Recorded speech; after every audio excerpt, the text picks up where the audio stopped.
Hi folks, Florida Man here.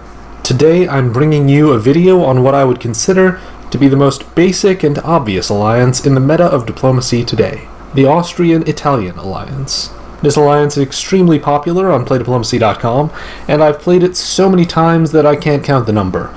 I used to jump into the alliance as a reflex almost every time I picked up Austria or Italy, and I still play it frequently enough.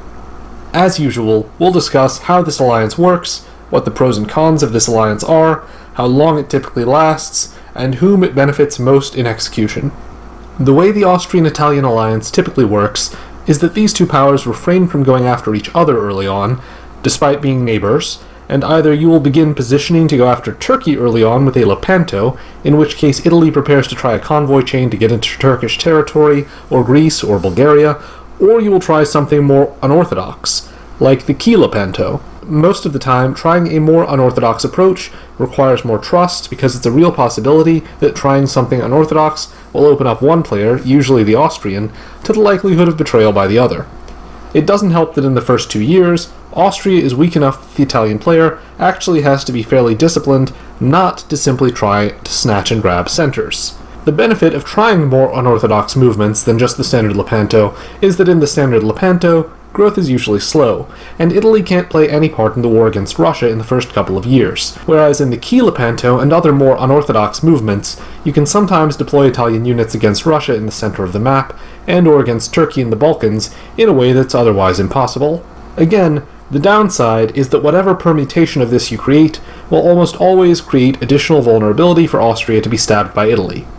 If you have a very bold Austria, it can also make Italy vulnerable. The Austrian-Italian alliance became popular because it is the primary countermove that Austria and Italy can try against the popular Juggernaut alliance, and with skillful diplomacy and tactical maneuvering, it can defeat the Juggernaut, despite the Russians and Turks having better positioning in some respects. Unfortunately, it's my experience that if there is a Juggernaut in play, this alliance usually only forestalls the inevitable. The Juggernaut alliance is aptly named. So why does the meta favor this alliance if it's a rather ineffective response to one of the strongest alliances on the map? The meta is obviously a changeable thing. What's popular shifts constantly, but there is a certain stability to the trend of this alliance being popular that I've noticed that I think is attributable to it being a genuinely robust alliance that makes both of the countries involved more viable, at least if there's nothing better available for either one, which there frequently isn't. So the Austrian-Italian alliance is basically the two unpopular kids pairing up because they can't get a date with the more popular kids. Sometimes the geeks defeat the jocks. Usually they don't, but it's better to have a shot than no shot, which is what they'd have if they fought each other while the other two paired up.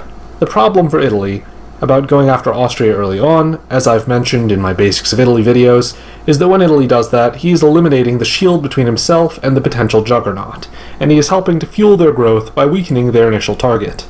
By doing so, Italy may be shortening its own lifespan, and the only other choice ends up being working with Austria. I should note that for both Italy and Austria, this is not the best alliance.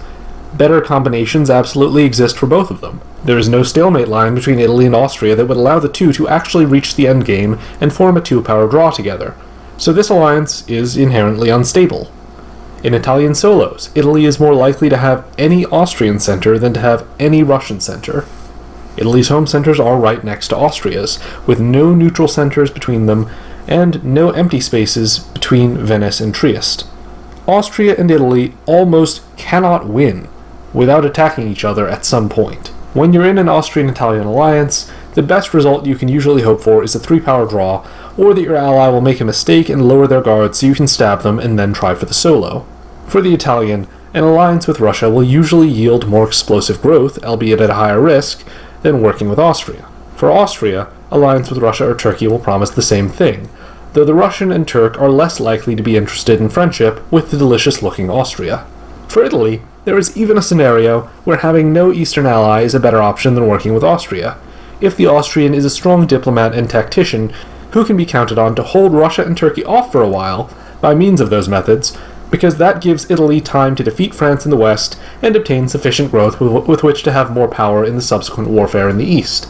So the cons of the Austrian-Italian alliance are a pretty lengthy list. The alliance isn't as strong as we'd like, the players are bound to turn on each other sooner or later, And the growth usually isn't fast unless there's some excellent deception by the two allies, they use unorthodox and dangerous tactics, or there's poor play by their opposition in the Russians and Turks. Or if the Russians and Turks don't ally at all. The pros are that this alliance offers the appearance of security at least, and sometimes it actually wins out against the relevant opponents. At the very least, it might scare Russia and Turkey into rethinking their plans if they recognize their invasion might be slowed down indefinitely, but the pros are similar to the pros of a security blanket. Ultimately, although this alliance is one of the most popular alliances in diplomacy, it's also one of the weakest. So why is it so popular? For the same reason that Internet Explorer is a popular browser. This has become the default option. If you didn't come up with anything else, the Austrian-Italian Alliance looks like the peanut butter and jelly of alliances. If you succeed with it, Russia and Turkey will actually be brought down, and France and Germany will be next. The beneficiaries are Austria and Italy, naturally, in that order. Austria benefits more than Italy because the relative insecurity of Austria in 1901 is much greater than that of Italy, and because after a few years, Austrian power and security can grow dramatically just by surviving and growing naturally.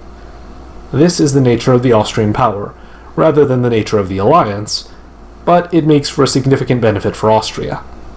The problem for Italy is that the longer the alliance goes on, the more difficult it becomes to stab this partner. So if Turkey can be crippled early, the incentive for Italy is to stab Austria soon after Turkey's downfall is assured. On the other hand, Austria benefits from this alliance lasting longer, because Austria has to make sure Russia is defeated too.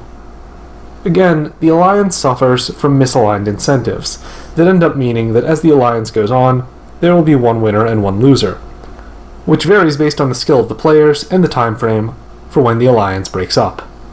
There's no real way that both players continue to meaningfully grow as a result of this alliance beyond the first few years, because at that point the alliance will be holding at least one of them back. For those reasons, although I frequently play the Austrian-Italian Alliance, I would suggest that you view it as the default option, and only play it if you can't find something better to do. I hope you enjoyed this alliance overview, and found it helpful. If so, I hope you'll like, subscribe, and check out more Florida Man Diplomacy videos. Please join me in thanking the folks whose names are now on screen, who have gone above and beyond to support the channel, by either contributing to my Patreon or writing subtitles that will eventually get uploaded to my videos. And feel free to join them in providing that extra support. We also appreciate comments, which boost the videos in the algorithm and make it more likely that fellow diplomacy fans will discover Florida Man Diplomacy. Until next time, Florida Man out.